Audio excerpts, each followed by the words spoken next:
오늘 우리에게 주시는 하나님의 말씀은 마태복음 17장 1절부터 8절까지만 보겠습니다. 신약성경 28면 마태복음 17장 1절부터 8절까지 말씀입니다. 이 계시의 말씀을 제가 받들어 읽어드릴 때 살아계신 주님의 음성을 들으실 수 있기를 바랍니다. 엿새 후에 예수께서 베드로와 야고보와 그 형제 요한을 데리시고 따로 높은 산에 올라가셨더니 그들 앞에서 변형되사 그 얼굴이 해같이 빛나며 옷이 빛과 같이 희어졌더라. 그때에 모세와 엘리야가 예수와 더불어 말하는 것이 그들에게 보이거늘 베드로가 예수께 여쭈어 이르되 주여 우리가 여기 있는 것이 좋사오니 만일 주께서 원하시면 내가 여기서 초막 셋을 짓되 하나는 주님을 위하여 하나는 모세를 위하여 하나는 엘리야를 위하여 하리이다. 말할 때에 호련히 빛난 구름이 그들을 덮으며 구름 속에서 소리가 나서 이르시되 이는 내 사랑하는 아들이요 내 기뻐하는 자니 너희는 그의 말을 들으라 하시는지라. 제자들이 듣고 엎드려 심히 두려워하니 예수께 나와 그들에게 손을 대시며 이르시되 일어나라 두려워하지 말라 하시니 제자들이 눈을 들고 보매 오직 예수 외에는 아무도 보이지 아니하더라. 아멘. 제가 전에 사역하던 교회에서 대통령에 당선된 당선자가 교역자 전체를 한번 초대한 일이 있습니다. 담임 목사님과 함께 섬기는 부목사님들을 월요일 아침 조찬 모임에 초대해서 식사를 했습니다. 식사한 장소는 시내에 있는 고급 호텔이었는데 그 호텔 아마 거의 최고층이라고 생각이 됩니다. 그 최고층에서 준비된 아침 식사를 먹었습니다. 깨끗하고 편안하게 깔린 카페트와 또 멋있고 화려하게 장식된 방에서 일상에서는 좀처럼 먹어보기 힘든 특별한 식사를 했습니다. 특별히 제가 지금도 잊지 못하는 것은 이 식사하고서 이제 아마 중간쯤이었던가 잠시 화장실에 가게 되었는데 화장실이 특별했던 거는 용변 보는 그 앞에 커다란 창문을 통해서 서울 시내 전체를 조망할 수 있었다는 것입니다. 그와 같은 것을 그와 같은 상황에서 할 수 있었다는 것이 참 특별하다 하는 생각이 들면서 이제 그런 자리에 초대받았다라고 하는 기쁨이 있습니다. 우리가 일상의 삶에서 벗어날 때 특별한 경험을 하는 기쁨이 있습니다. 그리고 그러한 경험은 우리가 일상을 살아가는 데 있어서 큰 힘이 됩니다. 본격적인 휴가철이고요. 이 휴가는 우리가 일상에서 벗어나 특별한 경험을 하는 시간이라고도 할 수 있습니다. 이것은 우리가 세상에서 도피하기 위한 것이 아니라 세상에서 지친 삶 가운데 새로운 힘을 얻기 위한 것입니다. 그와 같은 이 일을 가족들과 함께 하는 것 가운데 한 가지는 또 가족들도 똑같은 힘과 기쁨을 주기 위한 것이라고 할 수 있습니다. 우리 교회는 지금 이제 9월 7일 날 이 교회 앞에서 소망 꿈잔치를 하려고 예정하고 있습니다. 지역의 어린이들을 초청해서 실컷 놀고 먹고 즐길 수 있는 공간과 시간을 제공하려고 준비합니다. 이와 같은 일을 준비하는 것은 이 일을 통해서 이 지역의 어린이들이 또 주민들이 교회를 통해 천국의 기쁨을 누릴 수 있도록 해주기 위함입니다. 우리 주님께서는 주님의 제자들 중에 몇 사람을 아주 특별한 장소로 초대하신 일이 있는데요. 그 초대 이전에 예수님께서 제자들과 몇 가지 약속을 하셨습니다. 교회를 세우겠다. 또 천국의 열쇠를 너희에게 주겠다. 그리고 언젠가 너희들이 인자가 왕권을 가지고 그 천사들과 함께 영광 중에 오는 것을 보게 될 것이라 하는 약속을 해 주셨습니다. 이 약속을 하시고 나서 이제 엿새가 지났고요. 엿새 후에 예수님께서는 제자 12명 중에 특별하게 베드로와 야고보와 요한 이 세 사람을 데리고 특별한 장소로 올라갑니다. 이건 초대라고 볼 수 있겠는데요. 그것은 높은 산이었습니다. 어떤 산인지는 정확하지 않습니다. 그것이 학자들에 의해서 당시 가나안에 있었던 다볼산이냐 아니면 헐몬산이냐 하는 추측은 할지언정 정확한 산을 모르기 때문에 오늘날 사람들은 이 산을 일컬어서 그냥 변화산이라 하는 표현을 사용을 합니다. 변화산이라고 하는 표현을 사용하는 것은 그곳에서 예수님이 변화되셨기 때문입니다. 얼굴에서 해같이 빛이 나고 옷이 빛처럼 하얗게 되었습니다. 그리고 뿐만 아니라 예수님은 거기서 모세와 엘리야와 더불어 말씀을 나누셨습니다. 이것이 제자들에게 아주 특별한 경험입니다. 말로만 듣던 모세를 또 말로만 듣던 엘리야를 직접 눈으로 보는 경험을 하는 것입니다. 그동안에는 그저 역사를 통해서나 성경을 통해서 그 옛날에 모세가 이스라엘 백성들을 이끌고 애굽에서 나왔다더라, 또 엘리야가 하늘에서 불을 내리는 기도를 했더라 하는 이야기를 들었는데 실제 그와 같은 일을 행한 사람을 보는 기쁨과 감격이 이 제자들에게 있었습니다. 그러다 보니까 베드로는 황홀했고요, 너무 좋았습니다. 그래서 그는 예수님께 이런 제안을 합니다. 주여, 우리가 여기에 있는 것이 좋사오니 만일 주께서 원하시면 내가 여기에 초막을 3개 짓겠습니다. 하나는 주님을 위하여, 하나는 모세를 위하여, 하나는 엘리야를 위하여 짓겠나이다 하는 고백을 합니다.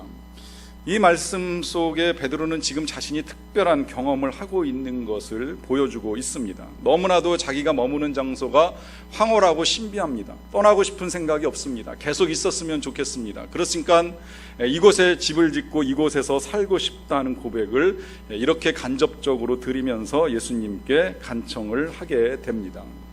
자, 그렇다면 왜 예수님께서 제자들에게 이와 같이 특별한 경험을 하게 하셨을까요?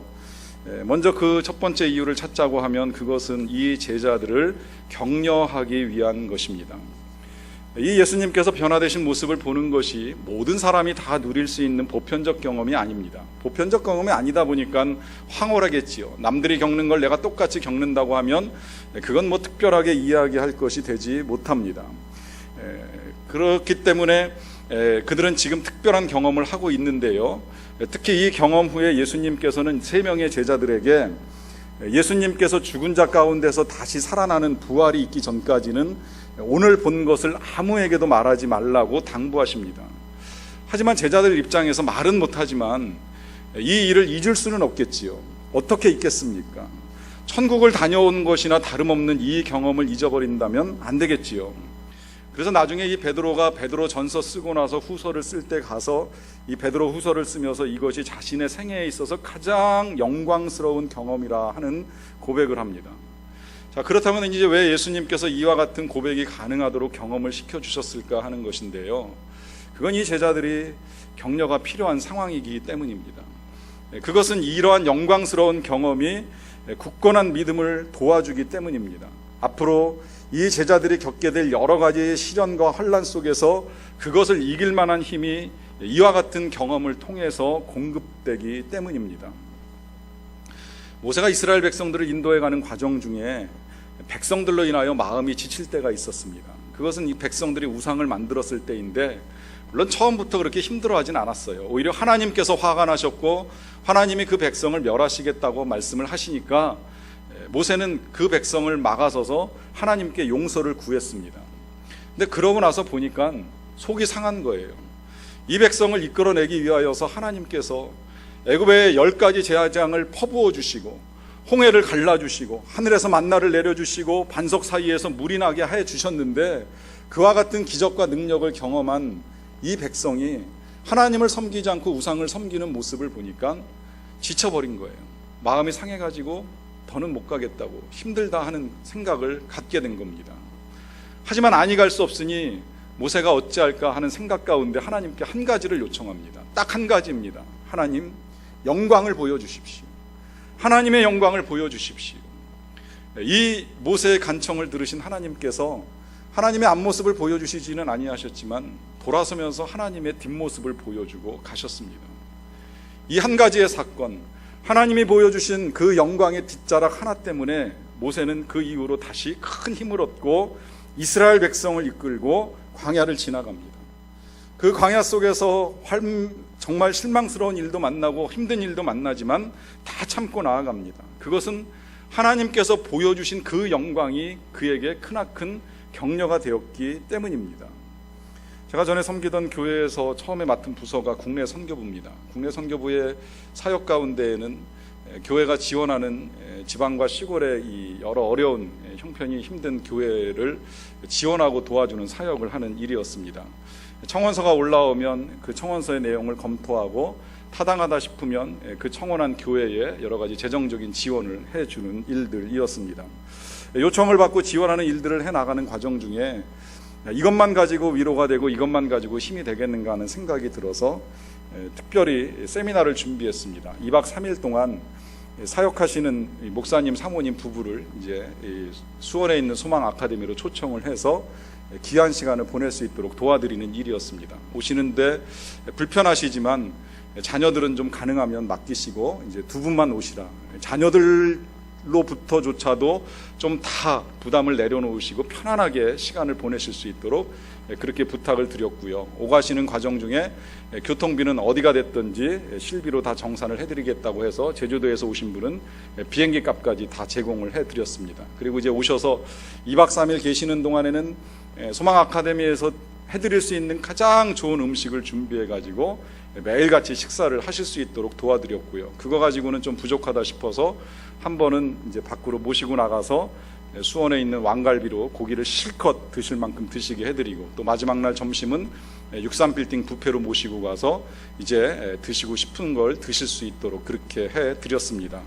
영적으로도 충전이 필요하시기 때문에 이 귀한 강사분들을 모셔가지고 말씀을 들으실 수 있는 시간도 함께 드렸고요. 그 이후에는 오후 시간을 이용해서 한 번은 여기 분당에 있는 이제 SK텔레콤에 모시고 가서 우리나라 이 무선 통신 시스템이 어떻게 굴러가고 있는지를 견학하실 수 있도록 다 해드리고 난 다음에 그 회사가 제공하고 있는 이 기념품으로 이제 부부가 세트로 찰 수 있는 시계를 하나씩 가지고 가실 수 있도록 해드렸습니다. 그리고 마지막 날 오전에는 그 부평에 있는 소망 화장품 회사로 모시고 가서 화장품 공장 전체를 다 견학시켜 드린 다음에 역시 그 회사가 제공해주는 화장품 세트를 남녀 한 분씩 이제 가지고 갈 수 있도록 도와드렸습니다. 거기다가 교회에서 특별히 제조업을 하시는 분들 가운데 생활용품에 필요한 것들을 만드시는 분들한테 일일이 다 부탁을 해가지고 좀 협찬을 해달라 해가지고 한 20여 가지 되는 그 물품을 모아서 이제 선물로 다 담아드렸습니다. 이걸 또 가지고 가실 수가 없을 것 같아가지고 이 이민 가방을 하나씩 다 장만을 해드려가지고 그 이민 가방 안에다가 이제 그 모든 것들을 가득가득 채워서 가져가시게 도와드렸습니다. 거기다가 이것만 가지고도 부족하다 싶은 생각이 들어서 이제 가시기 전에 이 목사님들께는 도서비로 조금 더 이렇게 차비를 챙겨드리고, 또 사모님들께는 11월이었기 때문에 김장하시는 데 쓰시라고 해서 생활비를 조금 더 챙겨드린 일이 있습니다. 그와 같이 이제 2박 3일 동안을 아주 편안하게 지내고, 또 마지막 날 63빌딩 식사를 하시기 전에는 63빌딩에서 수족관과 전망대와 그리고 아이맥스 영화를 보시는 일들을 할 수 있도록 해드렸는데요. 이 일이 다 끝나가고 돌아가시기 직전에 가시며 인사하시는 이 목사님, 전도사님, 목사님과 사모님들께서 제 손을 붙잡고 또 함께 사역하던 스태프들의 손을 붙잡고 하시는 말씀은 한 가지였습니다. 천국을 잠시 맛보게 해주셔서 감사합니다. 사역에 지치고 힘들었는데 이 2박 3일 동안의 이 섬김을 통하여서 우리가 하늘의 영광을 잠시나마 볼 수 있게 해주셔서 감사드립니다. 늘 적은 수의 성도들과 함께 예배를 드리는 것이 힘들고 지쳤었는데 다시금 우리가 천국에 가면 어떤 은혜와 영광을 누리게 될지를 이 기간 동안에 우리로 하여금 볼 수 있게 해주셔서 감사드립니다. 힘을 얻고 돌아갑니다. 돌아가서 다시 천국 갈 때까지 열심히 사역하겠습니다 하시는 말씀을 듣게 되었습니다. 저는 솔직히 지금 언젠가 우리 교회가 형편이 된다면 그 같은 일을 또 해보고 싶은 소망함이 있습니다. 우리 교회에 하나님께서 주신 비전 4가지 가운데 2번째가 교회를 세우는 교회라고 하는 비전이 있는데, 이 비전이 그와 같이 정말 어려운 곳에서 사역하고 수고하시는 목사님들 도와드리고 살리는 일도 함께 포함된다 하는 생각을 가지고 있습니다. 이 같은 일이 필요한 것은 이와 같은 격려를 통하여 하나님의 은혜를 경험하고 그 경험을 통하여서 다시 세상을 이길 만한 힘을 가지고 나아갈 수 있도록 도와드리고 싶기 때문입니다. 이 일 때문에 예수님께서는 제자들을 이끌고 변화산에 올라가셨습니다. 그리고 주님은 이제 앞으로 주님께서 겪게 될 고난을 준비하십니다. 이 얼마 후에 예수님께서 맞이하시게 될 십자가는 제자들에게 있어서도 역시 쉬운 일이 아닙니다. 그들에게도 역시 큰 충격입니다. 믿고 열심히 따라왔고 3년 동안 집 버리고 가족 버리고 모든 것 다 버리고 주님 쫓아왔는데 주님이 어느 날 갑자기 십자가에서 돌아가신다 하니 받아들이는 제자들에게 있어서도 결코 쉬울 것이 없겠지요. 그런 제자들에게 주님이 주고 싶으셨던 것, 그것은 바로 이 변화산에서의 경험입니다. 이 경험을 통하여 하나님의 영광을 체험하고 나면 고난은 아무것도 아닌 것이 되기 때문입니다.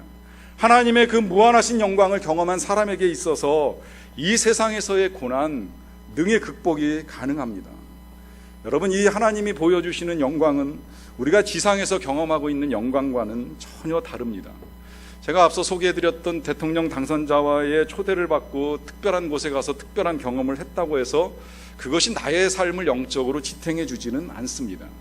그러나 살아계신 하나님을 체험하고 나면 이 지상에서 경험하고 있는 고통이 아무리 심각하고 힘들다고 하더라도 우리는 견딜 수가 있습니다. 이것이 말하자면 체험적 신앙의 유익이라고도 할 수 있겠는데요. 스데반이 순교하기 전에 하나님께서 보여주신 것이 바로 이것입니다. 스데반이 순교하기 전에 처해있던 상황은 말할 수 없이 살벌했습니다. 스데반의 설교를 들으면서 사람들은 은혜를 받기보다는 분노에 치를 떨었습니다. 이를 갈았다고 성경은 표현을 합니다. 그리고 그 사람들은 돌을 들었습니다. 스데반은 곧 죽게 될 상황이었습니다. 이 위험한 순간에 하나님께서 스데반의 눈을 여시고 또 하늘을 여시고 스데반에게 보여주신 것이 있습니다. 그것은 하나님의 영광이었고 또 그 영광의 보좌 우편에서 우리 주 예수 그리스도가 서서 스데반을 지켜보고 또 스데반을 맞이하려고 준비하고 계시는 모습이었습니다. 이 모습을 보게 된 스데반은 그 순간 담대해지고 또 마음은 사랑으로 충만해집니다. 그래서 돌에 맞아서 죽어가면서도 자신을 향해 돌을 던지는 사람들을 향해서 주여 이 죄를 저들에게 돌리지 마옵소서 기도하며 용서를 구합니다. 마지막 순간에도 사람들을 용서하며 순교할 수 있는 힘, 그 고통을 이길 수 있는 능력, 바로 이 힘이 하나님의 영광을 보는 데서 주어진 것입니다. 우리는 지난주에 베드로를 인도하시는 주님을 보았습니다. 그 베드로는 칭찬도 들었지만 책망도 받았습니다. 책망받은 이유는 예수님의 고난에 대한 불충분한 이해 때문입니다. 그 이해를 돕기 위해서 제자들이 어떤 태도를 취해야 될 것인지를 예수님이 말씀해 주셨지요. 너희들이 진짜 나를 따라오려거든 자기의 십자가를 지고 나를 따라와야 된다. 십자가를 질 뿐만 아니라 또 때로는 너희들이 목숨을 잃을 각오를 해야 된다. 잃는 자는 잃는 것이 아니라 도로 찾게 될 것이다. 여기까지 말씀하면 듣는 사람이 어렵습니다. 십자가 지고 목숨을 걸어야 합니다. 그래서 예수님이 덧붙이신 말씀이 있죠. 인자가 나 예수 그리스도가 아버지의 영광으로 왕권을 가지고 오는 것을 볼 자가 있으리라. 그것도 너희 중에 여기 있는 자들 중에 몇 사람이 그것을 볼 자들이 있을 것이다 하시는 말씀을 해주셨습니다. 사실 이 말씀이 조금 어려운 말씀이라 신학자들이 해석을 좀 어려워합니다. 도대체 여기 있는 자들 중에 몇 사람이 주님이 다시 왕권을 가지고 오는 것이 어떻게 가능한가? 실제 주님이 지금까지도 오신 것 같지 아니한데 어떻게 주님이 왕권을 가지고 오신 것을 누가 보았다는 이야기가 되는 것인가 하는 질문이 생깁니다. 그 질문에 대해서 몇몇 신학자들은 바로 이 말씀이 지금 이 제자들이 경험하고 있는 변화산에서 성취된 것으로 보는 해석입니다. 주님이 변화산에 올라가서 모세와 엘리야와 대화를 나누시는 이 광경을 통해서 예수님이 왕권을 가지신 하나님의 아들이신 것을 능히 보여주셨다 하는 해석입니다. 그 해석이 맞든 틀리든 분명한 것은 예수님이 지금 제자들에게 영광을 보여주셨습니다. 그 영광이 너무나도 대단하기 때문에 베드로가 그 영광을 보면서 내가 여기 초막 짓고 살고 싶다 하는 고백을 드리는 것입니다. 왜 예수님께서 다가올 고난을 말씀하시면서 이와 같은 영광을 제자들에게 보여주실까요? 역시 그것은 그리스도의 영광을 보고 알며 체험하고 확신한 사람들이라야 우리 주님께서 걸어가신 그 고난의 길, 순환의 길을 따라갈 수 있기 때문입니다. 하늘의 영광을 맛본 사람들은 이 세상에서의 고난을 이깁니다. 그래서 천국을 경험하고 온 사람들의 이야기를 우리가 들을 때도 있고요, 또 책으로 읽을 때도 있는데요, 공통점이 있습니다. 사람들에게 있어서 불신과 비난을 받습니다. 그렇지만 그들은 그들의 경험을 증거하는 것을 주저하지 않습니다. 이유는 하나님께 초대되어서 천국의 영광을 보았기 때문입니다. 이와 같이 하나님께서 하나님의 영광 가운데로 그 백성들을 초대하실 때가 있는데 그 이유가 또 하나 있습니다. 그것은 그 일을 통해서 이제 우리가 말로만 들어왔던 하나님과 또 우리 자신의 실체를 정확하게 알 수 있기 때문입니다. 이 예수님에 의해서 초대된 베드로가 예수님께 초막을 짓겠다고 할 때 일어난 현상이 있습니다. 그때 갑자기 빛난 구름이 그들을 덮으면서 그 빛나는 구름 속에서 그들의 귀에 소리가 들려옵니다. 이는 내 사랑하는 아들이요 내 기뻐하는 자라. 이 소리는 하나님의 음성이었습니다. 그래서 이 소리를 듣자마자 그들이 이번에는 두려움이 생겨가지고 너무 두려운 나머지 그들은 엎드려서 심히 두려워했다고 성경은 기록합니다. 왜 두려워했을까요? 이유는 하나님의 실체를 경험했기 때문입니다. 늘 말로만 들어 믿던 하나님, 그 하나님께서 살아계시고 그 살아계신 하나님의 살아있는 음성을 직접 듣다 보니까 너무 놀라운 것입니다. 그리고 듣고 나면 의심이 풀리고 확신만 생길 줄 알았는데 그게 아니에요. 하나님의 임재 앞에서는 설 사람이 없습니다. 모세도 하나님의 뒷자락밖에 볼 수 없었던 것처럼 하나님 앞에 서게 되면 우리는 우리의 실체를 보게 됩니다. 그 실체는 그 하나님의 거룩한 빛 앞에, 그 거룩한 영광 앞에 감히 설 수 없는 죄인이라고 하는 사실입니다. 그것을 깨닫기 때문에 두렵기 때문에 엎드릴 수밖에 없습니다. 우리 주님이 우리를 특별한 자리로 초대할 때는 이 같은 것을 깨닫는 그 자체가 은혜라는 거예요. 뿐만 아니라요, 지금 이 제자들이 이 하나님의 실체와 자신들의 실체만 경험하는 것이 아니라 더 나아가서는 예수님의 실체도 경험을 하게 됩니다. 지금 그들이 만나고 있는, 또 그들이 따르고 있는 이 예수님께서 어떤 분이신지를 보다 정확하게 알 수 있게 됩니다. 지금까지 그들이 이해했던 예수님 정리해 봅니다. 베들레헴 출신이죠. 나사렛이 고향입니다. 목수 요셉의 아들이고, 대부분 사람들의 이해는 그 평범한 목수 출신의 한 청년이 어느 날 나타나서 기적을 행하고 능력을 베풀고 듣기에 좋은 귀한 말씀을 전하고 있다 정도였습니다. 예수님은 그 정도 분이 아니시잖아요. 하나님의 아들이십니다. 살아계신 하나님의 아들입니다.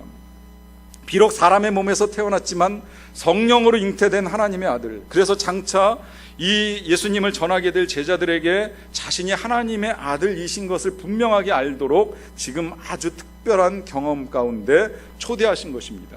그 초대 속에서 그들에게 실제로 들려주신 하나님의 음성, 그 음성 속에 하나님이 분명하게 선포하십니다. 이는 내 사랑하는 아들이요 내 기뻐하는 자라. 이 일을 통해서 베드로가 이제 우리 예수님께서 하나님의 아들이시라 하는 분명한 확신과 확증을 가지고 살아가게 됩니다. 그러나 이것만이 예수님께서 초대하신 목적이 아닙니다. 이 말씀, 내 사랑하는 아들이요 내 기뻐하라 하신 말씀 그 뒤에 붙어있는 명령이 하나 있죠. 너희는 그의 말을 들으라.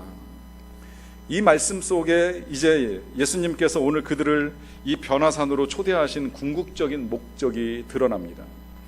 하나님께서 이 예수님이 내 아들, 내 기뻐하는 자라 말씀하시면서 제자들에게 딱 한 가지를 당부합니다. 그 한 가지 바로 이것입니다. 너희는 그의 말을 들으라. 누구의 말이에요? 예수님의 말씀이죠. 우리가 들어야 할 것, 제자들이 들어야 할 것이 바로 이 예수님의 말씀뿐이라는 거예요. 이 하늘로부터 이와 같은 음성을 듣고 두려워서 엎드렸던 제자들이 고개를 들고 눈을 떴을 때 그들의 눈에 오직 예수님 한 분밖에 보이질 않습니다. 잠시 그 곁에 같이 계셨던 모세도 떠났고요, 또 엘리야도 떠났습니다. 음성으로 들려주셨던 하나님도 계신 것 같지 않습니다. 오직 예수님만 보입니다. 왜 그럴까요? 이 자체가 메시지입니다. 우리가 봐야 할 분이 오직 예수님 뿐이라고 하는 것입니다.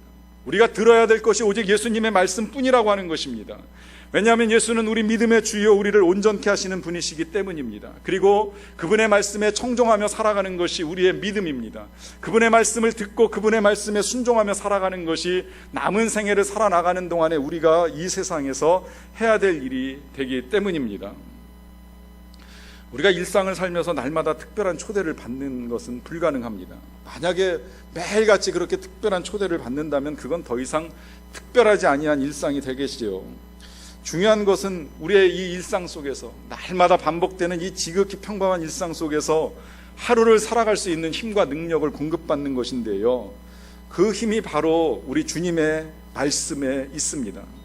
주님을 바라보고 주님의 말씀을 듣는 일이 우리의 삶의 능력이 됩니다.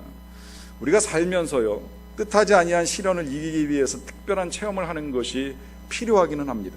그렇지만 이 체험이 항상 있을 수는 없잖아요. 늘 체험을 구할 수 없습니다. 제자들조차도 이러한 경험을 매번 했던 것이 절대 아닙니다.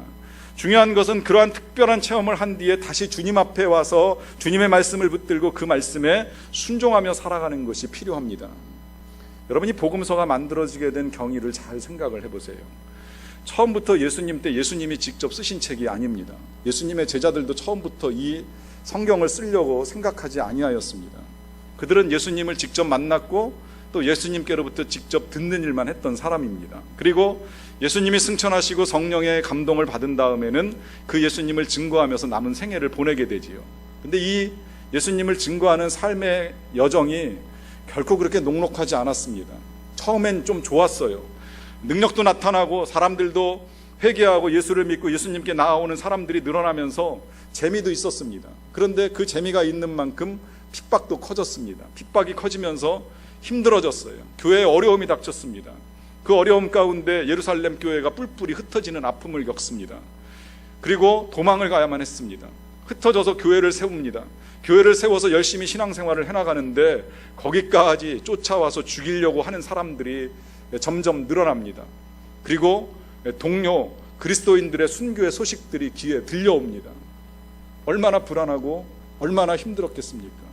더 힘든 건 그렇게 살아가는 과정 중에 다시 예수를 믿게 된, 새롭게 믿게 된 그 사람들 중에는 예수를 만난 적도, 예수를 본 적도, 또 예수님께 들은 적도 없는 사람들입니다.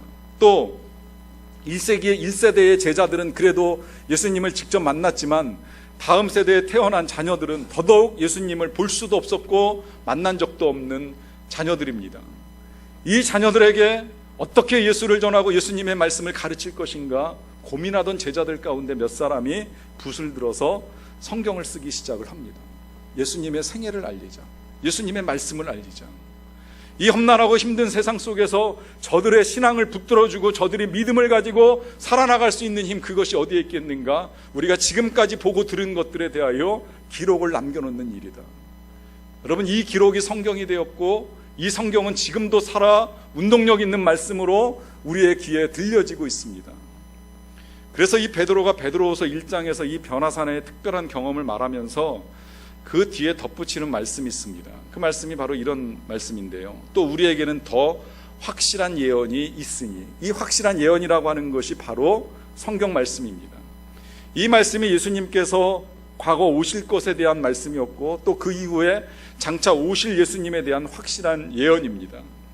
그래서 이 말씀을 붙들어야 된다는 거예요. 내가 특별한 경험을 한 것이 중요한 것이 아니라 우리에게 남겨진 이 확실한 예언을 붙들고 살아가는 것이 필요하다라고 하는 당부를 하는 것입니다. 우리가 단순히 뜨거운 체험만을 쫓아다니는 신앙은 의미가 없습니다. 자칫 잘못하면요, 그 체험에 중독이 돼서 그 체험만을 찾아서 이 기도원 혹은 저 산으로 헤매는 일들만 일어납니다. 그리고 체험이 없으면 마치 하나님이 안 계신 것 같은 착각에 빠지기도 합니다.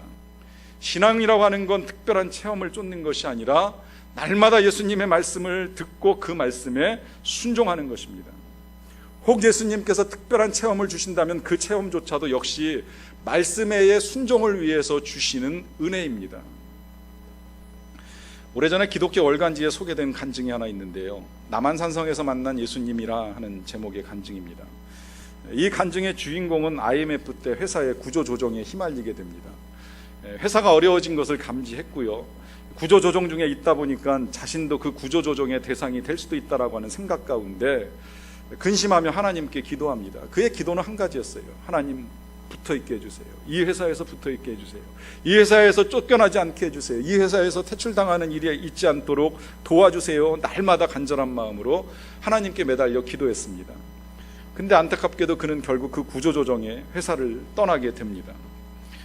회사에서 퇴직 통보를 받는 그날, 그는 회사 사람들보다도 하나님께 대하여 더 큰 원망에 사로잡혔습니다.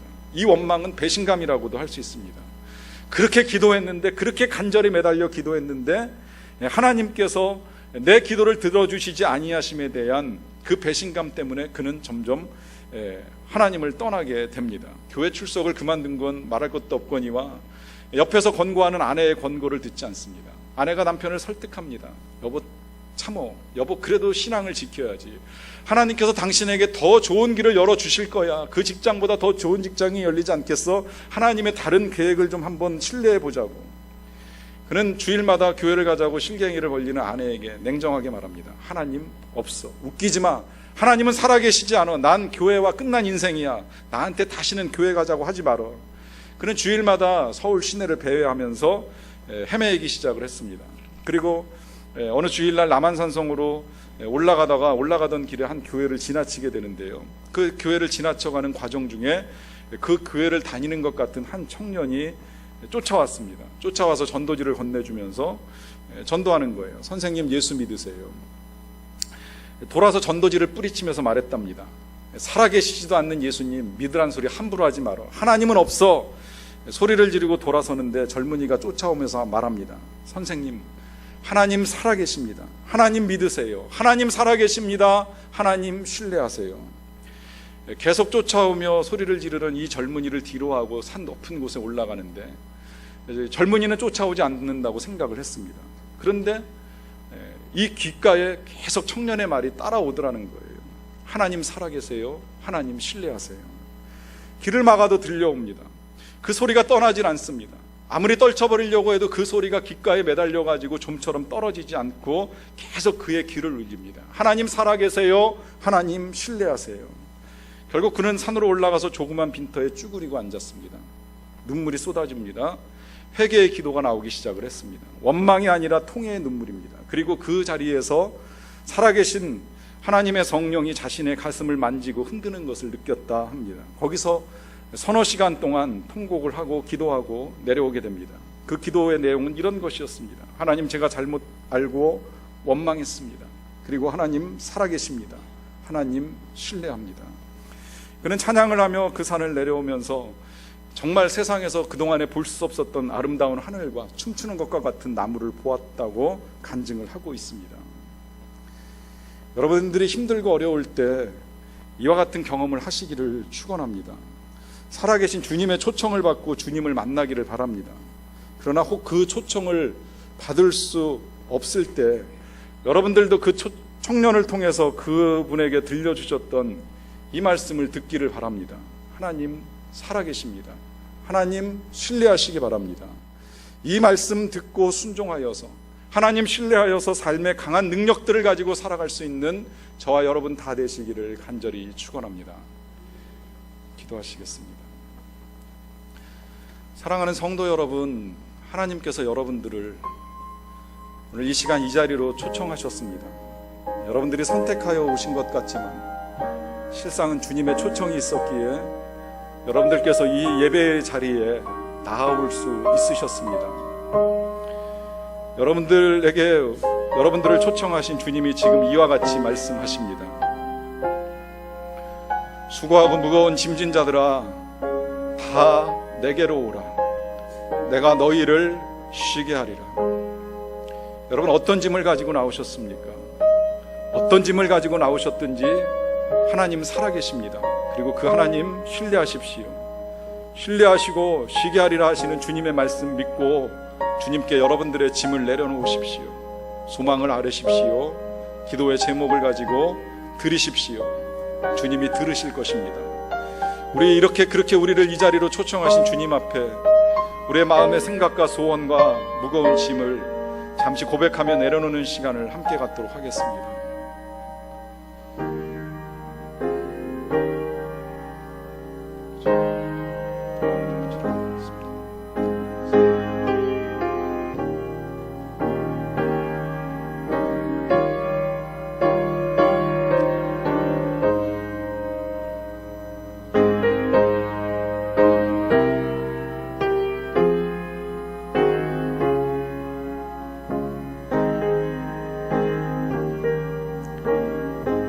살아계신 하나님께서 우리를 하나님이 계신 전으로 초청해 주셔서 감사를 드립니다. 주님의 말씀을 들었습니다. 우리를 쉬게 하길 원하시는 주님의 위로의 음성을 들었습니다. 격려하시고 보여주시는 영광의 말씀을 듣게 하여 주시니 감사를 드리옵나이다. 모든 짐 내려놓고 세상을 향하여 나아갈 때 주님 함께 계신 믿습니다. 동행하여 주신 믿습니다. 우리를 담대케 하심도 믿사옵고 이제 사랑의 능력을 가지고 세상 속에서 주님의 이름으로 아름답게 섬기며 살아가는 자들 되게 하여 주시옵소서. 예수님의 이름으로 기도하옵나이다.